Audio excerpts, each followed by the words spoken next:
Sindi or Bamadi, the one don't remember we folks in Karkana Gidama, studio the next year, Libere, Miam Totoke, no Sakanaraba, political activist, was a Mingan Panjarabada, Hobism Gitazen, was Absutaram no Seriosa. Those music Manipurda, PR Senaring Manungsida, Governor Na, or that talk Matung in the Mediterranean Manunda, Kulising Pickle Nanaba, or that talk Kibagalona, Hojik say, Mafam Tongan Mafam Sinda. Kulai pikalapagi thabak aduma thengnari madugi manungsan nekhogi governor gi appeal sigi makhada district police ahum dasu khusugulai sing pikatna khara sorry pikana khre loidana masana nongmai pikalak tabasing mathakta operation chathagani haina chief secretary na phongdoki wafum su leire hai po oni stedi kamani yengbe ahan mukta notice window yang viri ba mani project ko mai ka kono uchari yang ngasi host oi biri ba o zamang sa ma de host tap ko ka usari zamang sai khoi si kuki terrorism gi lan khoi punna thama sing tha kun gom doi ko oi phan gre hojik lan si tasingan loi rabra si acho question namani ko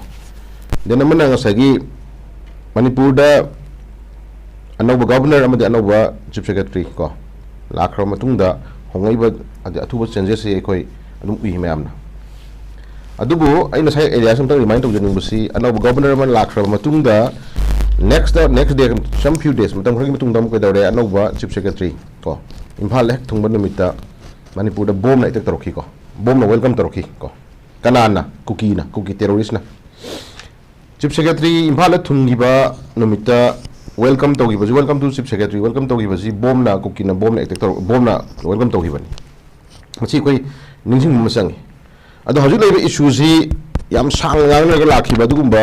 sai proxy war mani habadu tab tano cha sengai hai tare ko chima ko idum point tanami na ya jamang ko then amana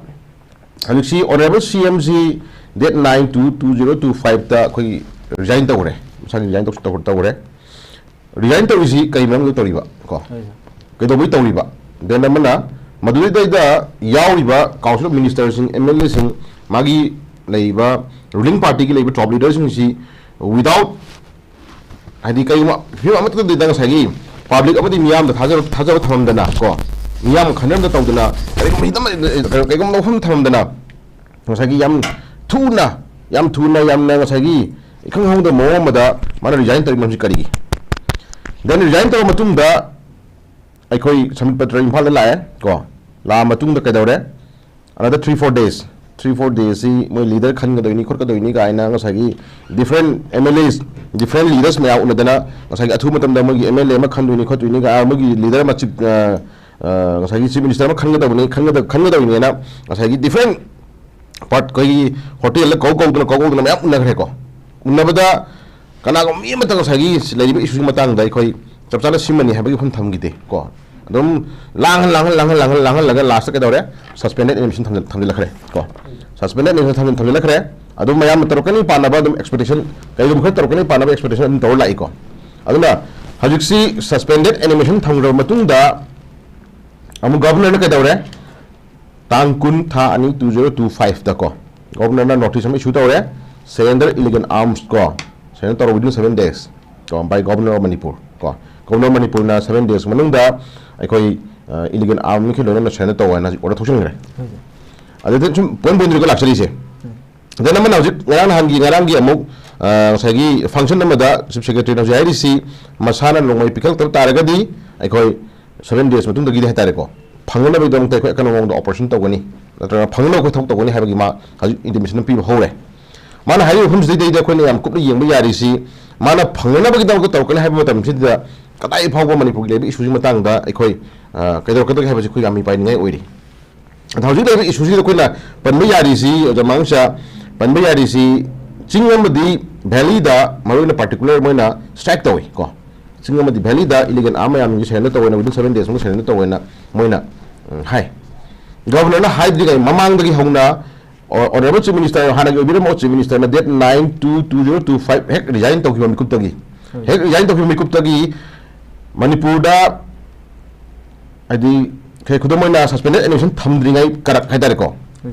thamdringai karak then amana ngasagi governor na ngasagi date 22/2025 si order thok chai mamangda manipur da khunga pa chai naw mayam gi ekoi khulai tara phaba kun phaba manga phaba nipan phaba de khunga pa yaw pa chai naw sing mayam masik kasik bari ni yam ubi le dana ko haji manipur gi khoi police manipur police ki lai magi facebook page da haidare ko thagali me amhi phabi am jing bio da mang chako mi manga phare ga tariat phare ga tara phare ga chai thoi phare ga tara hum doi phare ga madu paliba ngasai kan losing ji adum loina ko adum same case ni lai sing ji ko then amana singi dana singi ji cookie sing dana kyam phare ai moju phade habdi yar phai adu moina kyam phare moida phari ba tawdi style duga tampakta phari ba tawdi style jiga moida phari ba khulai duga tampakta ki lokhol khulai sing jiga amta comparison tawing bio jamang chako madu ta ku sai areas da koina center su ta hai areas da mission ni khai nai ma thong ram to busidi khoi noi ta le ko then amana hajik to wi thok si governor na hajik 7 days matam pc ngasi de 24 ni ko almost ekoi 1 2 3 ko 4 days sure ngasi ko 25 26 27 da on report 27 da di 7 days complete do ni ko makha ta wa ka do ko ha ngam dri adna singa operation to buzi mai pa ka da pa oi dai si question na mani ko singa operation to wai ji tongana illegal arm ko tongana illegal arm hajik government palliba illegal arm haiba no si pikhala ka da wani hayu sigi matang da operation to gi sigi matang da aikoi kayam wai pa ka da yo pa oi da gi khun da ne yeng se ko haibidi khudang mena lamji horku matam da chuchampur gi area khara adagi chingi area ka kuki ta area khara da army casper bulletproof chang matam da kogi se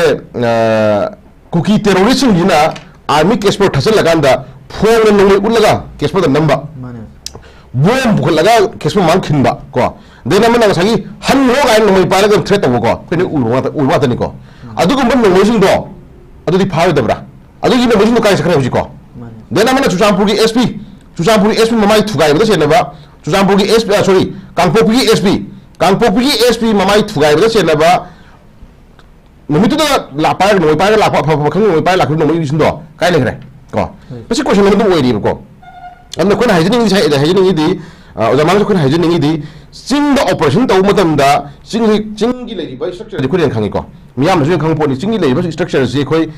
kai ni jaga sing gi area ma operation to ni ko sing gi area ma lot khini do sing gi area ma operation to ni sing gi area ma lot khini ko den adu ga jang sai gi sing the operation to wajang asi phaw da malem gi pcb gi america na phaw da sagi sing the operate pakta na phone matang ngam gi da dum yaw le ko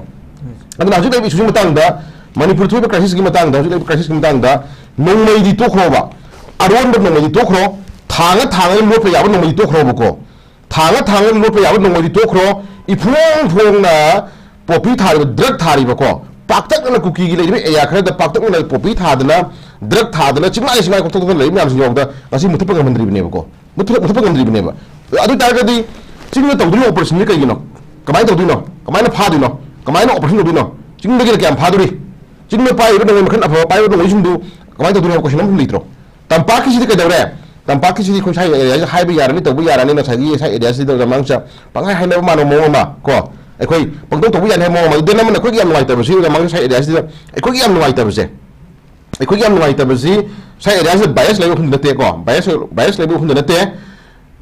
chusampur da ta bi ri ba adi kangpok bi ta ri ba moi na demand to bu si moi na her ho bu nga si ba bu da crime si cookie na to ko gi manung da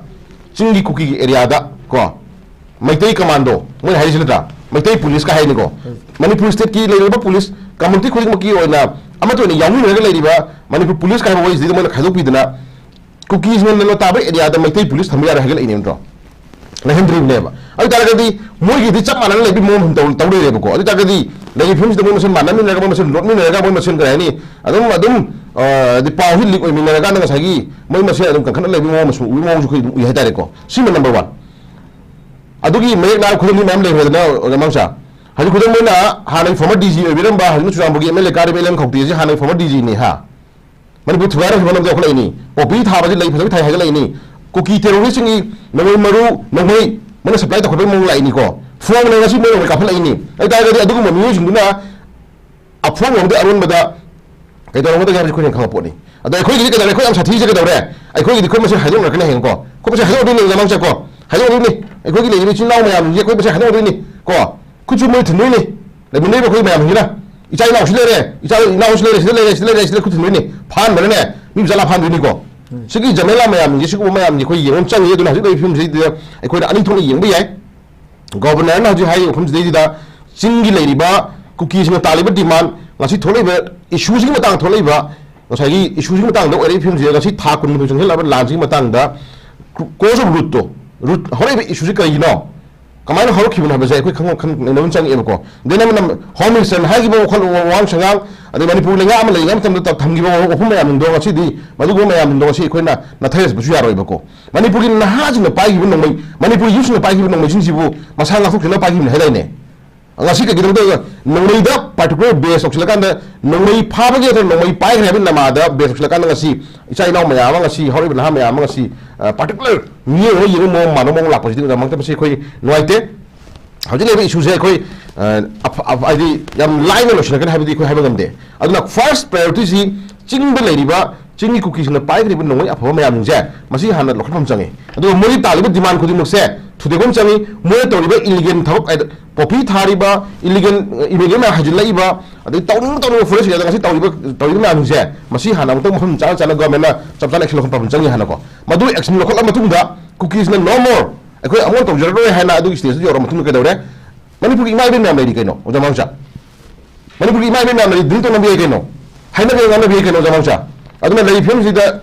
chingju ga na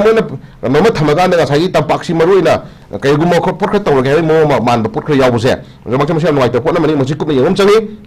aduga chief secretary na ngarang phundu phum sida tasena ta ga di 7 days matam piba ga yamna sanga bani ko pikal ko tara ga di khoi tawne ga na mana warning to ise mase ai praja sing si ta singna praja sing ta singna ai na sai gi ka hai ni hekta to ya ni ha mo mada sai gi tawra pududi madu apodi oi khali da mangsa ko do lei films de ko yam ko yengam changi ado hojit lai di isu matang da ai ko na khut thilang ha jeni sina manipur khun nga ko chai naw jing gi manung da ko khun nga ko chai naw jing manung da na ha mayama ko gi msa sai kendra lekai ga chai mayam gi manung ji da ara meeting ko part amane ko ara meeting ko na si miyang gi da mokta si khun nga ko na miyang no no thodang je ai ko kai no yengam changi ko na ko then ato part area magi local village mayam na actually mayam je masi ka na hen bano kana chim gi no arame tingon si tasena sugum do amagi da thokhi posunte ko religion ga mari le na religion ga mari mo kan da thokchi gi badu ma leibak jati gi da furuk gi kan na hoda da thokhi part amane ngasi leibak thugai na hona pa micham hana hona pa jati furuk hana hona kuma da nupi angang da phone na geng le to hona pa mani pu thugai na hona pa isani le je lan tum yam phone mai tharak kuma da madu gi da adi thawai na pon thawo ju po ne thokhi badu ma ngasi arame tingon gi chai nausing ko adagi khunwa po chai naw na ham yam jing ko chime har kana thon mano kana no ohen mano kana na sim mano kana na thon gi mano moi sing gi matak ta si ka yani ye we do mi yeng tar ga di madu ai khoi mayam kai do min si ka khun khalam tam oi da mak ko na lei ba isu matang da ai khoi lei ba aram meeting odi chinaw hum mangai ate topa ma sa gi lekai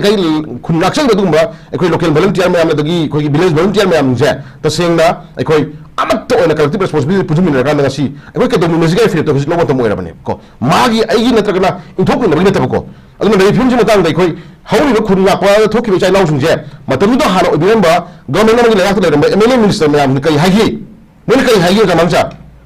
adu moi mayam na masa kendra amgi MLA ka le mayam hina si ka dawre lei ba inandam ifum si ka na dang da du khun ya chai naw sungje madugi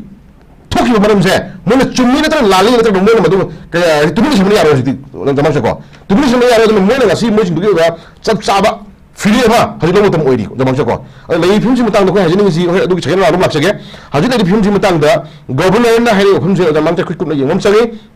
chief secretary hai khum ji mu se ko ku na yengom chage ku na yeng hai ba se ku yin ngai le tre mo gi almost order thokre ko notice thokre ji mo gi ta khon action to ko ne ji ko adu lei film ji matang dai ko numit tare ni shugi ba ngai ba na ta numit tare ni shuru ka da ko ha khum na ta ba SBS po jo halte hauna halte ko ko ka da min na sige kari fret namu na jiga ba manipur da min ri mai mai ben mayam jing ato community le bi chi naw mayam jing ko ai khoi punna ai khoi ore namu na chang ha che du governor da maram sabar legally khoi haim to pa maram sa pot ta sagi ai khoi sibak to pa me hana ching le ba ko ki terrorist na pai khuna sing hana phabi yo moi talib demand jing lo thop piu drug maru phum ma halam biu illegal immigrant मैम मसागी deport हम चांद deport हम बिगो गाय जी कोई चप चाप आने से हम लोग प्रजा का मनुष्य प्रजा मियाँ को चप आने कोई खोला हम तो कोई ना सही फिर लोगों ने कहा लेवी भी गवर्नर लेवी भी चुप चुके कोई हाई भी आते ना मरी ना कोई अच्छा तारे ना होम मिनिस्टर तारे प्रमाण नहीं होता मनुष्य को अगर मणिपुर मियाँ जो फिर अमगल ने ना फिर अमगल ने ना को तंपाक खुन्ना को चाइना उसने पायर के ले हाई वो तो मुखलाई सिंधो मधुकी दायित्व दो हजी एमएलए की पोस्ट की मांग रिबा लोकल की लीडर ले रिबा को हजी तुम भी मोय नो लोकल लीडर भी हो मियाँ लीडर भी हो मोय हजी तुम भी सिमने यार मोय जमांग चाको तुम भी सिमने यार इचाई ना मैं आम फोगला मसाकी तुम कैरियर मसाकी तुम कैरियर दोने मांग का नंगा लेबा कलना भी तुम थोड़ा इचाई ना सिंजे के दौरे मा तिनरमी अदु तरमेदा तरमी खुन्ना कोई सिदी जमांग खुन्ना कोई सिदी अमद चला लाउरे को लेरबी मी सिंगु तिनरने लगा तुम नामो हो सानी अमद चला गामने लेमिना मसिनु पुल्लगा खुन्नामिना बलेबा कनो होना बि हो सानी दना अदुदे गसागी हेक्ता पालोय द हाय द बग सागी कयाम याना मदुना गसागी चुम बलो खंग फोर म द मांग सागी हेक्ता मराल अम सिलका अम सिलका न गसाई करायनी फाबग पुन्नगा मी करियर वांस मी योगी लाइफ द एफआईआर म लॉन्च तोगी बाइसम द मांग मदु मी दु करियर कयम अगाम करियर कयम सोकनी अदु मैं खंग गसी अगाम फागना पुन्नना हेक फाबग एनी केस म एनी एफआईआर पालम तम सिदा लेबिरि एमएलए मैम जे तुमिन सिमरि फारोय बजाम सोको दना जब चाना मियावी लीडर ओबिरो थोपिरो लेसिनलेबा तुमिन सिमरि यावे थोपिरो थोला मतुंग दा गसिगी लाइबा इशू मतंग दा सब चाना मणिपुर गवर्नर का फमिन रका इमा इबन सिंह मयाम शेषो मयाम खुनवा को चाइना मयाम को दे को पुनप collective responsibility अमोन agenda common agenda um दai khoi lai film se cookie gyar sanu cookie hana pai khulai no khonu cookie ta lu demand ta holo hayu cookie mla tarang to hum to silo ko abu nam je chap chap khola abo lo lamun matung da khoi film lo min tam du oi ai thamjagi da mangcha hoi jam makha ta da laksane isini khoi gi सही सिगी फेब्रुवारी की तांग तरंग दो देगी Manipur the PR चलाई रखर मतुंग the खै गसी फौदा निमि तरा मथै नि रोम सुजिलक पसिदा खैगी बीजेपी की एमएलए सिंग की मरकता पुनसिन बगी सक्तम अदुम उरक्त्र बसु ngasi एसे खैगी नोटिस थोक तो नै खैगी कन्वेनर अनीना नोटिस थोगा खैगी बीजेपी की एमएलए अनीना नोटिस थोक तो नै खैगी बीजेपी की एमएलए सिंग पुनसिन लकांदा अनौब लेंगाक अमा सेमना नबगी पांदमदा पुनसिन गनी हाइबा खैगी तोंगान तोंगान पाउसे सिंगदा फुंगनरी ओजा निमित खरनी दि लीडर खनबा अमसुंग अनौब लेंगाक सेमनबगे मेफम सिंगबा पांथोक्तनबा खंगलकपा लेरे हाइबा पाउसु यावरी अदुगा केम तौदुना लेरुरबा बीजेपी की एमएलए सिंग पुनसिनदुना ngasi मेफम पांथोलगनी हाइबा तोंगान तोंगान पाउसे सिंगदा फुंगनरी हाइ पाउसे दि कमाइन येंबे उजबांग साइ एरियास नि खोइना साइ दोबां हाजिगिबो अखोइ लेरिबा एमएलए सिंगी मरकता तसेंगना दम लेबाकी मरेबाकी खनबा को अदम एमएलए यावरी यावदमते यावरी कोइ अदम कोइ मिंगोना पल्लबदा खोगी एमएलए एल रमेश्वर को अदम खोइ पन्मे नहा मोय पन्मे याइ को रमेश्वर अदम लेबाकी ओबे सुद मांगांगी तौरी हाइरी को जेरा तो एमएलए खरदम यावरी को अदम तो लीडर खजुन खोइ दम खोइ कनाइस तो याबा लेरी अदम राजनीति की वचते मोय मसिन हुन्नबा गानबा अदम देट इज अ मैटर अदम तो मोरी मनी जमंग को हौजि खोइ हाजिनि से साइ एरियास तो जमंग Date 9/2/2025 ta Honorable CM resign ta ure 9, 10, 11, 12, 13 hardly 4 days the 3 days or 4 days ko 9, 10, 11, 12, 13 4 days ko Date 13/2/2025 ta PR suspended elimination tham lai ni ko oja mangsa ko ai ta gadi 4 days chukan nei khaina ko matam da leader ma khamang da bai je ai मोय मसंगी मरता अचोब cross म ले हाबसु मदि सिदि confirm ने cross म ले ले तबो रगना कोइ ममांग द कोइ ऑनरेबल मिनिस्टर ओइ बिरम करा कम खमियो खना हाबसु ले बीजेपी मनुंग दे कोइ नुंगांग बदांग तक ना बदा कोइ मोर मा द लेति गा हाबसु ले को अदो लाथुनि को सि पोया निसि जमंग चको ngasi ते दौरे सरी टू करेक्शन नि पेपर की रिपोर्ट की मतुंग ना कोइ बीजेपी की एमएलए अनिना जॉइंट कन्वेनर ओइ दुना ngasi नुंथिनपुंग को ngasi नुंथिनपुंग अनि दा एमएलए अमगी मयुम दा सैंपल मीटिंग पांथोकनी हाइना नोटिस थेंनारे असिना अखोगी साइड अमनी को सोम गरे दौरे मु बीजेपी की प्रेसिडेंट एमएलए सिंग अपुन मनफम अथुमतुंग द करो लगनी हाइना थाजबे लई एमएलए अरुण कुमार देना मनो के दौरे मिनिस्टर नमु दिल्ली लीडर सिंग नमु के दौरे 22 days हाइदारे को अतोप नमित कुनगनि थे कुनगनि फावनि मनुंग दा पार्टी की ओइ बदुगुंबा लीडर खनबगी ओरम तब मीटिंग तब यारोय थोलैनि को अइतागे सागी मनुंग सिदे मोनो सानैबि लासि कैनो अमति नि नसेबो दावंसे को सेंटर की लीडर सिंग ना नमित कुनगनि थे कुनहुमदोइनि चुपना अनु फुफावनि मनुंग दा any kind of meeting leader खनबगी केम व्हाट इज तब यारोय ना हाइरे asi kana hai bano center na hai rakpani BJP ki top leader na hai rakpani na source na haji hairi sai to correction ni ko as par paper ki report ki hajari ni summa kana kai dawre hoilan bawda as leader ni posok sidi da summa kana kai dawre ngasai gi BJP ki president na athu matam da MLA sing yo mi pham ko lagani MLA Arun Kumar summa kana kai dawre BJP ki MLA ani na joint convener oiduna nungthin pung ani da MLA amagi mayum da haidi cham hai tare ko cham ba meeting ama pangthokani haina notice thenare na yaure da mangse ko moi PR thami je kana thaman bano PR je ki thamal ni no da mangse ko moi masengi mot manada ba gi PR lakpani ha basu masu akoi confirm ni de kholo gi ne ko ai ta ga di hana gi mamang da minister khana ngang hi matam da BJP ki ruling manung gi MLA sing gi marta mot manada ba leite na har kanda why ka gi PR thaman bano da mangsa why ka gi da leadership khan ngam da bano leadership am khan ngam da bano ka gi da PR thaman bano asu question ko hang jage haiju matam nei ba mangse ko ai ta ga di center gi lusing basinga center gi lusing basinga Delhi ki lusing basinga Manipur ki leiba top leader ruling party ki leiba MLA elected moi top leader kharaga lokto be rakanda thoina PR thamli bra si ko shoma hum si di aina haibna ti ko jamamcha maram cha masagi point lakse photune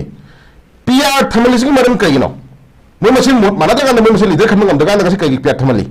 dena mana tham ne khalaga as soon as possible 3-4 days kai leader khamang am dabno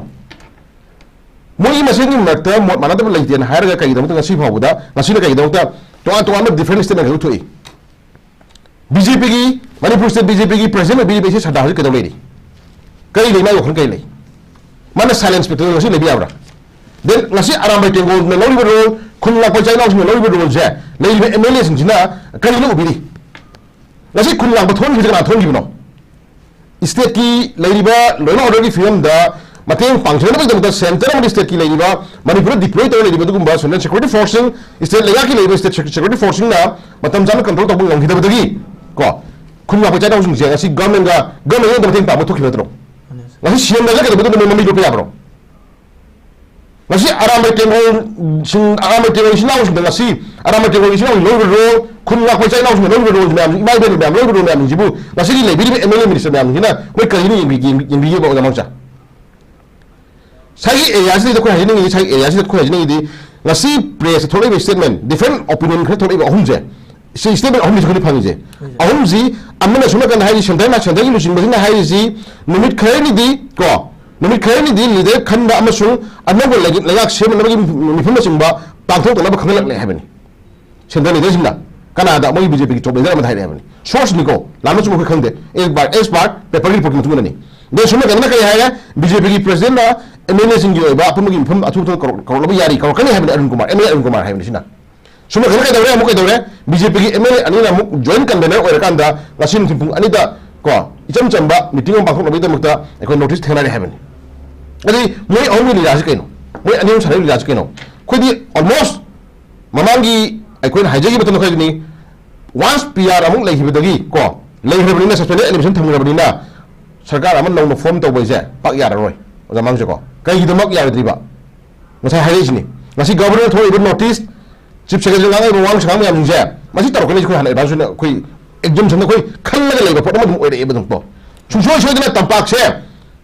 nei khai ra kan na ha ma nei khai ra kan da moi oi ba apa ma chen da ba apa ma phang lo khon ne ba je koi masi chi ma lai man di no homo se na ngang han gi speech da yaw re ma nang ko ma nang yaw re ba homo se na hai ji प्रजा शांति पामे को कोई notice की लेरी बाग संग insurgency Kongu जुंजे खुलाई थादो सेना तरो चंगेरो हाइनो warning तौरे मान आई तारगदी अदुगी sentiment अदुगी जो मनु इंटरनल पॉलिसी है करा योगिम दी बियो जमांगचा अदि नोटिस की मनु दमना मान हाइनो वाली पर्टिकुलर मणिपुर लेरी बा इसी नाउ मया मा गसी तोगान बा लेबा की दम नियाम की दम त लेबा की तोगान बा आइदी मनि खा तम तालबि दिमान तालबि कंगु इसी नाउ ने जुंजे moi tasina losin lagi na kan mo da khro lai greba adugi gi advantage su ke dore khun lak ma thora bi chana mo yam ji ke dore si ke dore ngasi aram meeting lo su mangai khun lak je bi china village volunteer force ji mangai ke dore any hema ma da sagi ko jo bi manam thoj laga ke dore madu khudong chawal lor kan da khoi na ha jing je pura nam chal kan thamai ga thamage phe da koi yi no niam lak reba jo mang ko chingdi ke dore chingdi free hand ko chingdi ke dore chingdi hojik se cookie terrorism na pai khulai mayam motor p3 na amda udaba फजल sports है मसाला सीधा मियोय है prove तो अमत होंदा universe पृथ्वी में world तो मतलब थवाई तारे को AK-47 सोफिस्टिकेट नोंगे अफो पाइर कांद फुटबॉल सानबा युबो द मांगसा पृथ्वी तो थौलसी थौसिबो अदु बा नेमा तादबा निशा सिरगा मथो होंदो कंगु सुन तो थौक दो एखोई अदु याव मिसम वीडियो थालक द याव मोय अमनि अनि हम दो फारे खुलाई यावदे द मांगसा को नुं बोय थो दिलाजे खुलाई यावदे मोय मादि फारे दुदि हम फारे को अदु गेम दे एप्रेशन तो जरी को दसु मियाम प्रेशर है तारे को मणिपुर प्रजा मियाम प्रेशर नियम चुमदबा मोंग तादबा थौक मयाम तवरे ना वीडियो वायरल को को बदु सुदुम कंप्लीट काम तो बेन तारगे दिने फजरे के नो कंगोपीदा सोफिस्टिकेट हो अफो AK-47 पाइरगा अदगी M16 पाइरगा फुटबॉल छाउन सानरे गाइजे पृथ्वी की लेमाइदा अतो फॉरेन कंट्री में ये नु पुनो मनि जमांग को अदुम बो फजरे स्पोर्ट्स की लाइन दुबा द खंगोय ना कंगु सिंग दो मोय मनिंग तो ले मिसि को जांग को देन अमन हुजकुन हाइजनि जु जमांग सा किसम साना हाइनिंग दे लेइबा रूलिंग पार्टी की मनोंगी लेनरीबा गसागी MLA रूलिंग पार्टी की ओपोजिशन वादे जो जमांग को ओपोजिशन है लेते रूलिंग है लेते एक्सेप्ट कुकी की MLA तरा कुकी की MLA तरा लेबाक थुगाइना भोन कुकी की MLA तरा से नतना लेमोरिबा को MLA सिंग जी तछना ममा लेबाक जाति की दम फुरुक द खनम संगे को जमांग को अदुगी मताइ दे के दौरे खुनवा कोइ चाइ नाउजिन कमाय थोखिबनो कई थोनमनो को कदोबगी थोलिनो हजिद ले फिल्म जी मतंग हजिद ले फिल्म जी मतंग हजिद ले फिल्म जी मतंग जमांग सा हजिद ले फिल्म जी मतंग कै हाइनी अखोई ताइता लोबु यारोय जमांग को ताइता लोबु यारोय खुनवा कोइ चाइ नाउजिन की मथकता तरुकन क्राइम में आमजिगी ओबा दाइट जे MLA ओय लेरबा दुगुंबा MLA सिंजे मासिदि सोशली मियामगी लीडर ओबिरो थुपिरो को ममांग थाबिरो लेबा की तुम खंबीर कांदा ngasi के दौरे MLA पोस्ट में ngasi यारबा है खंबिउ अदुना लेरिबे साइ दाउ याम जी ओबा ngasi अपेन पेंदा को नुवाइ तो में आमगी सिम मसिन चुमा खलतार गदि जमांग सा अरोय बदा मदुइ टेक्चा खुदि मक्से मोय पुरो हानि लाइते को दना लेरिबे सानै पॉलिटिकल ड्रामा से तोपिरो को पॉलिटिकल ड्रामा तोपिरो अथुबतमदा अखोई अथुबतमदा ngasi याम फजब डिसीजन mo लेना को जमांग याम फजब डिसीजन mo लेना मणिपुर कन होना बिउ मणिपुर खुनलाक्से बिचाइ नाउ मयाम हिंद सी मरान खुदि मक्से मासि कनन होना मतमदा MLA ने को मुजु दाइट लोबिउ अदुगा मणिपुर सानरि बदु सेंटर की लीला जे सेंटर सानरि पॉलिटिकल ड्रामा जे अखोई लेइ MLA सिंना को मिकुम नम सिंना ओखन ज्ञान ताबिरकांदा ओ सी ओरे को हाबदु खंगन बिरोंदी हजिबोगी स्टेज सानरि लीला जे खोइ खंगाय तारे को अदुबु एनोम दे के दौरे फत्ता फना तौरगसु एनोम दे के दौरे जमांसा अफब थबक तोबो ngambiragadi को अदु सुमियामगी महिनी को अदु ताना होने बियो नत दना सागी लेबि इशुजी मतंग दा कोई प्रजा सिंगिदा सुम अवाब तहनबा प्रजा सिंगिदा सुम अवाब खंगनबा कुकी टेररिस्ट ना हलकदरा नोमै कापकदरा हबगी एप्रेशन दा को चाक लगा मर सिदा के दौरे हम के दौरे सेंट्रल सिक्योरिटी फोर्स के चाइना फागदरा चाइना तुम ताइनबी के हबगी टेंशन में मर सिना दा मांगसा तसिंगना सुम इंजाइटी ओबे हिंदर तारगदी को मदुगी कोज ऑफ माइद कंडो एक्शन दो मदुगी ओबा ऑल्टरनेटिव रेस्पॉन्स दो प्रजा मियाम गिना मोइद ओजन हानि लेते दुना यामना थुना हाइना सिंगना लेइबा बीजेपी की लीडर से रूलिंग एंड ऑपोजिशन खाइदना हजि कैदोमिना जिगे मतम यौरे दुना तसेंगना MLA ओइना सुम खिल्लगा को MLA ओइना सुम खिल्लगा मोइ तोरोप चाबन लाइना सुम थमगा सुम गाना PR की मरुंदा नैखायरगा मयाम जे नैखायरगा माबा सुम यंगना हाइतारगदि जमांग सादु बदु फते दुना लेरि फिल्म्स दिदा याम अथुत गवर्नमेंट नमा सेम कांदा कायनी प्रजा सिंग कनबा को लंथुम लाखिबा लेइबन नुंगांग लाक्तब मयाम जे खोइ रिकॉर्ड नम खनबि दम मथौ दाव बिउ काइगम याद याद दम तारगदि जमांग सा मखोइ रूलिंग एंड ऑपोजिशन खाइदन चमा नमै थोदांग लमिन कांदा अखोइ MLA ओबा ट्वे अखोइ जब दिसम लोने हबम थमा दो उपियु अदु रतदना सुम पॉलिटिकल ड्रामा हिंचरा ले तारगदि जमांग सा अखोइ युवेल इलेक्शन को लेकसु हबम मयाम लेरि नहा मयाम लेरि खुना को मयाम लेरि को राजनीति से कई दोखन मसखन जमांग को अदु पंगतौ तौ यानी पंगा हाबि यानी चत दि फरय अदुना राजनीति की मरुमदा लेबा कायक दो राजनीति की मरुमदा मसे राजनीति की मरुमदा प्रजा सिरक दो मांग दो फिल्म इचाइ नाउ मयाम उत नेक दो फिल्म ला बाबो सुम हन तुन यंग त तारगदि जमांग को अदु तसिन नाइ खोइ एखोइ प्रजा सिन कथौ मतम मोरे को कप थुपि नबत मोरे को एखोइ मतम लाखिनी खोइ यंग यारो दुना ले फिल्म जे खोइ गवर्नमेंट पि मतम नमितै नि मतम जे उदिङाइ मनम सिदा एखोइ यो फिरे मै एखोइ नमु फिरे मा एखोइ पुन नमु मतम दो रे हाबि थम जगे जमांग कोई गवर्नर थोकिबिसी की मखा तारकपद तोंगान तोंगान पब्लिक सिंदगिसु कोई पेंदब फोंदोनरपगी मरक्ता कोई कोकोमी के वुमेन विंग्स की थादोरप चेरोलम गनांगसी कोई गवर्नर बलाना थाकिबा मतम असी तेनमली सुद लेरिबा कुकी मिलिटेंट सिंह हाना खुलाई थादोक अलु हाइब वाफुम लोनना तोंगान तोंगान मफम सिंदसु वाकत मिफम सिंह फमगा कोई गवर्नर थारिबा मतम से तेनमली अदुगा पेंदब वाफम सिंह फोंदोक मरक्ता कोई ngरang से हेरोक्तसु कोई कुकी सिंगी मरोल चुमद्री फावबा तंपाकी खुलंगाको सिंह खुल दगी खुलाई लोखत पे यारो हाइबना सिंहबा कोई वाकत मिफम सिंह फमखिबा तोंगान तोंगान मफम सिंहदा फमखिबा थेंगना हाइब तारे ओजा high पाउसिंग असिददि कमाइना येंबे Masidi जमांगसा अदुम हाइरकनी go sai kun haijaba duni haji kuki na tha kun ga humdoi lan tor posi te kuki terusing ta tha kun lang tor posi sen lan lo ra kushna mani ko lan lo ra kushna adu lan lo re makhata no ka phela roi lan je khoi makhata ta hol roi masi ai khoi dai ta prop lo ne thajaba do praja da phinum changi dena man adu manu da kuki terrorism talib demand mo talib demand je khoi tawroi gai je tasen yang clear picture ma point to point ko manipur praja singa lai governor sigi maktai khoi tasen na charter demand khara hai tare ko ekon memorandum understanding agreement change khoi ko tasena leibu ko ki terrorism pami demand je ekoi piroi makhata na baitai deno ka phanloi ko makhata na ekoi ko chaduk ni yadi hai tare ko chucham bu chapa yadri ba then kam bu phaw chapa yadri ba mo chapa yadri je ko free chala ni ga ba je thajam bi chang madui thajam do lodi ngai makta madui thajam do lodi ngai makta oja mangsa ekoi tasena ka hai ni ekoi gi isang ngakuk chana pai bu khulai lakho ka ta ga den do di shiel thana ga ha ta ni ke no jamang cha natro sidi masal da ko ni ke no terrorist kangbu na ai imum mai thar na ba terrorist kangbu na ai har na ba terrorist kangbu na ai situation mayam gang rep to na ba taw ge hat ke la phaw bu da adna ina taw bi ga no ba khong pa no do ko mi te ke no jamang cha adu ma terrorist no khoi manipur le ngak ta ai khoi khu tha ge brate chendai le ngak ta chendai se ko ko odun ya brate ai khu ra ko cha la hu je ai khoi di accept everything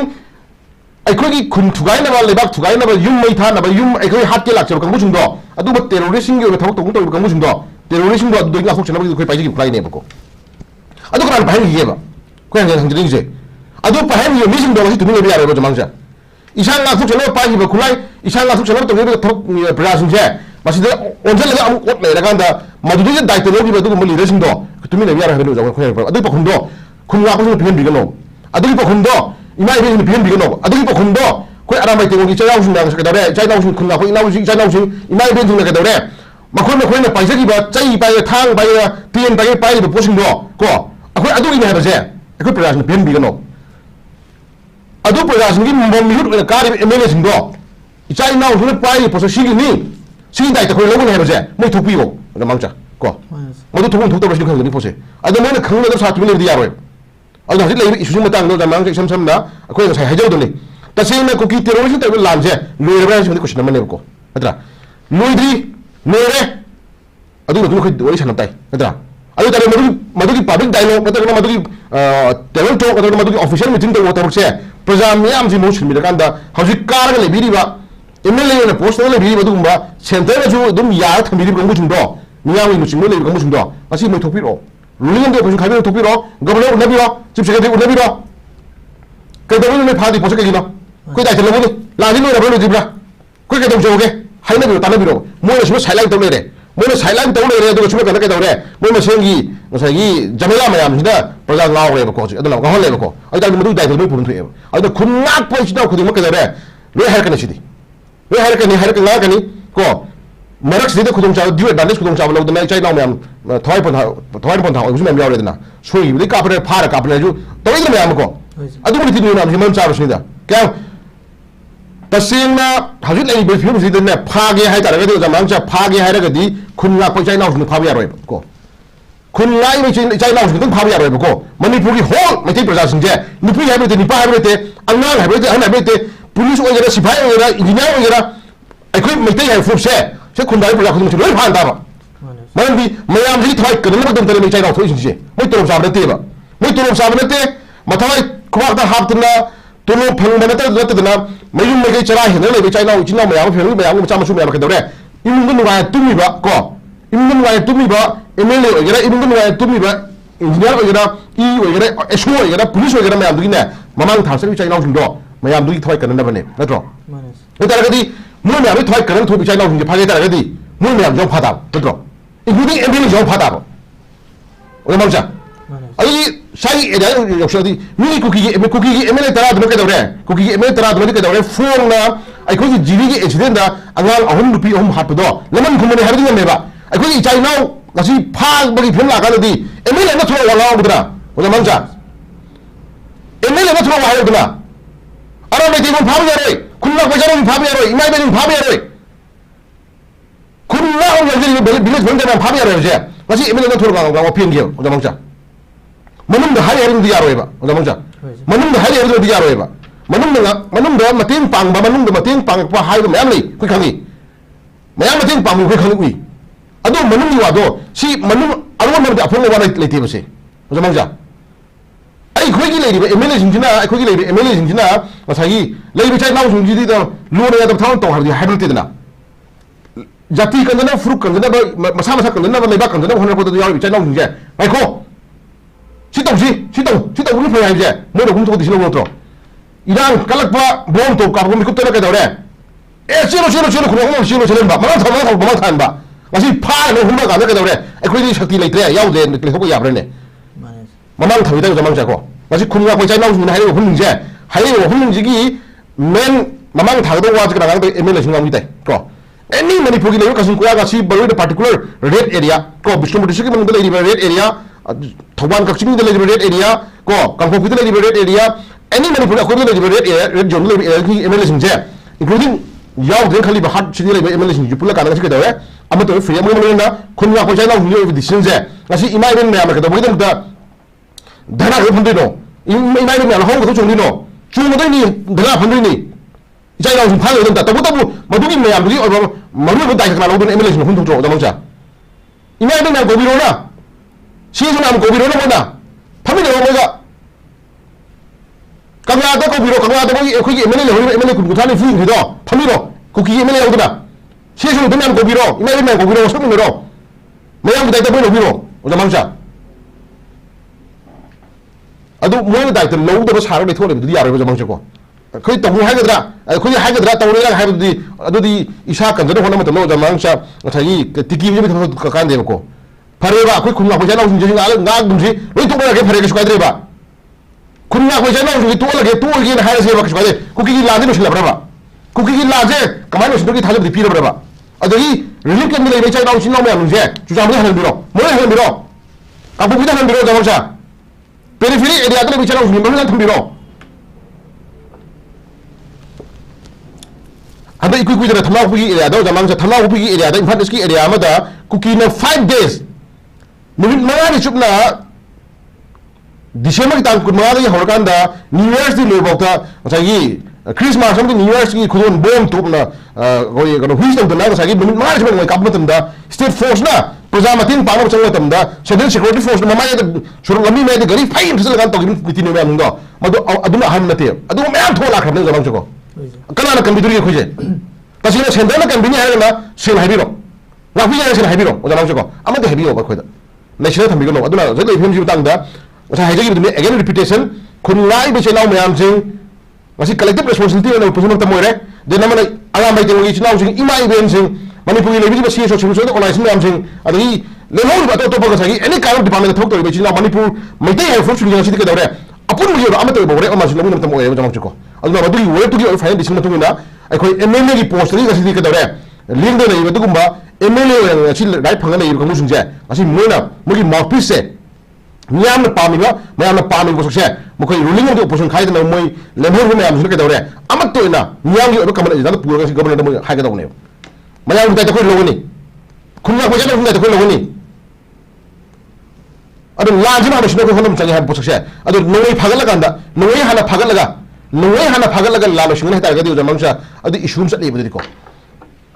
Hari tu lebih lancar, hari tu lebih lancar. Nunggu lancar nanti ibu tolong cukup. Nunggu ikut tampaki isi naun payu nunggu isna isa nggak funksional ni. Kuki itu ibu nunggu isna kedau deh, nunggu kapai kedau deh, nunggu kapai itu gim merumba, dek nalu mero, dek yang thari ini kerana apa benda, nunggu isna apa betul kulai ni ibu tolong cukup. Dek thari kamu dek lancar kamu jumdo, dek sini kamu jumdo, madu lalu pilih thamba. Ini gini amdo, lalu pilih thamba. Forest या मागानी को गाव pin थंबा मोगी political तरा मोगी political party तरा नोंगैन नमन vote कहाना होने कमो सुंदो vote का हाली कमो सुंदो अदि गालो नोंगैन तौबा अदि नोंगै जे फागल कांदा मथागी ड्रगी लांदी वाट खिने बजमंग नोंगै जे फागल कांदा ड्रगी लान वाट खिनी नोंगै जे फागल कांदा इलिगेल इमिग्रेशन लान वाट खिनी नोंगै जे फागल कांदा लान वाट खिनी वाट नि बजमंग को लेबे इशू मता नखै नोंगै नो रंग फोर नोंगै को नोंगै की वालाते को कुकी टेररिस्ट नहीं तंग थाउ थोलांग सिदा मोइदगी मोगी थाउसिंग हाना सुन चने जमंग चको दना मैतेगी दा सी नोंगै पाइजरी मैते नगासी खुनगा को पाइजरी पोजिशन जे जमंग चै खोइ तसनाय दरगदी मसगी दायित्व सी एमएलए लेबा रूलिंग एंड ओपोजिशन के बुसिन गिरने मोगी अमतो बा कलेक्टिव रिस्पांसिबिलिटी मदो दायित्व दो असि लोंगै नमते मोरे मयाम लाउरिबा इमाइबिन नाम लाउरिबा सेसो नाम लाउरिबा खुनगा पाइजरी दो लाउरिबा सकसे तसनाय दरगदी सिनो प्रजागी कनोनि भोइस नि प्रजागी भोइस से मोई रूलिंग ऑफ द ऑपोजिशन लेबे एमएलए जिना अमतो ने पुजल कान कदौरे अदुगी बोर्ड तुई कमन एजेंडा कमन पॉइंट दो गवर्नमेंट थमनो फन बिदौने बिदौने होम मिनिस्टर पिनो फल दमन लौचा अदु तो दना सागी प्रजाना सुम अवाब खुदिगो प्रजा सुम तांदारगदी मदुगी अवेर कॉन्सिक्वेंस तो उदमान से सागी प्रजा की सेंटिमेंट क्रॉस तौतारगदी को मोइसो दुगी दायित्व आदि टेक्चाक पुरो हाइनो लेते हुन लाइ थमजगे दाउच ज लोसिलकबद लाक्सनिंग सिनि कोइगी सेंट्रल गवर्नमेंट कोइगी बीजेपी की एमएलए सिंह पुनसिलगे मिफम पांगथोकपदसु अथिंग पिरकपा अदुगा लिंजेन मानदबदगी पीआर थमजिलकपसु मालनबा अदुगा लेंगाक सेमनना होनरकपदसु अपन पीरिबा सिदा करिगुंबा एजेंडा अमन लैबा मानबा अमसु उरी सिगी मखादा अदखोगी लाक्सनिंग सिने सेंटरना चेलु हायरगा चेनबा लेपु हायरगा लेपा लेंगाकते लैतबना फै हंगलाई लेंगाकते मियामना पामनदे हायना अखोगी हाउमीगी कोगी प्रेसिडेंट जजादुंगनि फोंदोके वाफमजिदा कोई अरोय बोयनो जा करियना थंबिनिगा मसी कोई हमेगी प्रेसिडेंट बिलिबो त मोना कोई फोंदोरे होनसी जमंग मसी हायम थरोपने हायम थरोपने दे कोई जी हंगना मतंग येमं चंगे को कोई न ngasi की vote Kaveri बकंगु जुंगिना ngasi Khanga दबुदी ngasi की मणिपुर से ngasi की इमालेबाग मणिपुर जी फजरब सनालेबाग इमालेबाग मणिपुर से ngasi इमालेबाग मणिपुर से कराना पिरम खुदोन नो को ngasi मोय हाइरे सिंगे चावे ना ngasi लेजरीबा मोय मंगाय सनी पोजिशन दो ngasi लायो इपाई पु मैम दुना थंबिरम बदुगुंबा अचौ खुदोन दुने खंगदबने इपाई पु अहल मदिन थंबिरम खुदोन दो ngasi हाइरे सिंगे लेदिबा मोय सिंगिना ngasi केदौरे फजना प्रोटेक्ट तोर ngak पंगम ब्रा बदुमदि क्वेश्चन मने बको जमसे को राजनीति की मरुंदा को मी खुदोन मी दा अकन सिंगे काना ngasi तोन तोन तो बोइन तिनी गमदा लाकाना ngasi करे हाइने आई ngambabni hairabni singabni gaina chapudunadi jamangcha adunadi akhoi afabni hayaroi bako ngasi center sanaibu lilajni da kayam kuina koi ji natra kayam kuina koina phamban lepu lepu tawduna habo sinaman laine bako to ku sukai de mai political area ni jamangcha ko mai political area ni pibum to ko order bibi ku sukai de respect habu to koi kandia de jamangcha ko to hum to magi decorum party leaders in the pibum to bus magi seniority ki magi to pibum magi decorum di koi kanbi hote respect habu ko mahnu dipate अदुबु respect महम यादे decorum कामबे यादे हायदनसु दिल्ली की लेबा prime minister का दिल्ली की लेबा chief minister का मणिपुर लेबा चीफ मिनिस्टर का महाराष्ट्र लेबा चीफ मिनिस्टर का यूपी लेबा चीफ मिनिस्टर का मणिपुर लेबा चीफ मिनिस्टर का कई खेलगे मागी स्टेट चाववा मागी लेबा मिथुक उसिन मिथुगिना मागी फुन तो मागी सगी पैकेज मान में अने मोंग लेना फनरगसु पिक्चर स्टेट मणिपुर में लेबा मणिपुर की लेबा चीफ मिनिस्टर पी ऑनर दो महाराष्ट्र पी चीफ मिनिस्टर की ऑनर का यूपी पी चीफ मिनिस्टर की ऑनर का मणिपुर पी चीफ मिनिस्टर की ऑनर का कई खेलगे लेके मागी चतुम तो वान पिजर का चीफ मिनिस्टर की पोस्ट दी कई खेलगे चीफ मिनिस्टर 1 2 3 4 खाई को चलो नमंगजा अदि इसाना इंडिया की डेमोक्रेसी मनुंदा कोई यावदना तिंदना ngasi कोई इंडियन सिटीजन ओन दना ngasi इंडिया की लेबे पॉलिटिक्स यावदना कोई ngasi इंडिया की लेबे दुगुंबा स्ट्रक्चर मनुंदुदा डेवलपमेंट की ओरो चखो थराव की ओरो नतरा सेंथुम की ओरो एनी काइंड ऑफ हिरम खुदिमक्ता कोई मणिपुर स्टेट की लेजरी बादुंबा कल्चर मैम हिस्ट्री मैम जे कोई यावमुन मेरकांदा चखोपिना लेबा मो इरनबि कोई यावमुन नत्रो अदुना तदना दिल्ली दे कोई तांगा सुम हिने तारगदी अदुगी योक्सलादी जमंगसे कोन दिल्ली यावसिबो हाना इपाई पुन थंबिर मनिंग खातम लेबाक तुगी ओना तेदबदा कोई दिल्ली याव कोई मिना यावर ने जमंगसा कोई मिना दिल्ली चलागा कोई इसागी स्टेट की लेरिबो पैकेज पिनम दो पामाई तोलोगी होगेरा डिप्लोमेंट होगेरा नतर ए काइंड ऑफ चथुन कोई दिल्ली चला नि कोई पीर हाइबल लेबरे ने जमंगसा अदु लेगना से हाय तारे ने सेला मणिपुर स्टेट की लेबा इसे लेंगा सिदी सेंटर की मखों कोनदि पैकेज पीर हाइबल लेगना हाय तार यंता रो जमंगसा पिकेर सावगेरा मणिपुर की उपमगा थुन मणिपुर की केनो तरा थुन मणिपुर की केनो चाहो तनो सेमे इंडिया की माय खुजबनि केनो जमंगसा नॉर्थ ईस्ट की मंगल लेबा स्टेट मैम जी मनुंगा चाखत तबो होरगरे इंडिया की ममाइनी को sen tumara kana bithara kana ngasi ngasai chakot ba hono jare mai mamai ni chakot na thame mai mamai ni keno adu aikoi gi lejere ko history mamu yare jamangsa aikoi history mamu yare ngasi manipur india na ngasi sports ki line da india na ngasi sports ki line da ngasi pithiri gi lemai khuni mak ngasi india na ngasi sports ki line da erna khara da mamai thangpa ngam manipur gi khudoro tro pithiri gi lemai da phangda badugumba aikoi pothok mayam manipur phangina jamangsa sugu mayam ji koi khala kanda india na su north east ki manungda manipur particular manipur se ingthau palak leba mani history na boundary yobjale leba mani adun lei bisu manung se de koi tasina only masa dum phim tu jamangsa ko masi pn nor pn da ise masi pn bin koi state si leba political leaders ai state si leba political ngi sagi miyam leader ni thoi bedumba political platform leba na miyam thoi thoi musu je sigi thonga ka pone jamangsa ko ko ni se Jesus no chale gari da man adum sala dum automatically adum national town ni keno chapi yu keno sukai de leba ki jati khala na ododi kapsa da busu mu keno da aduna da man sai ya si da ko ya ni si ko gi yade ko politically yade ha do mudang di lebi political party leaders sing ko khana num changi aduna sai haibi gi ne hangla gi ka ko gi ka da lenga ka da lai si ko adu sai ko masum chaba ko ga adu lena mati ko hajero loino di hajar oi marksi de khogi masagi spirit ko masagi integrity masagi thongla la thok to bom mi yawi khoi khangi adu go mayam du ko hajar adu go mayam do khoi thopiro ko leader yam yawi thamoi chen to bo leader yam yawi ko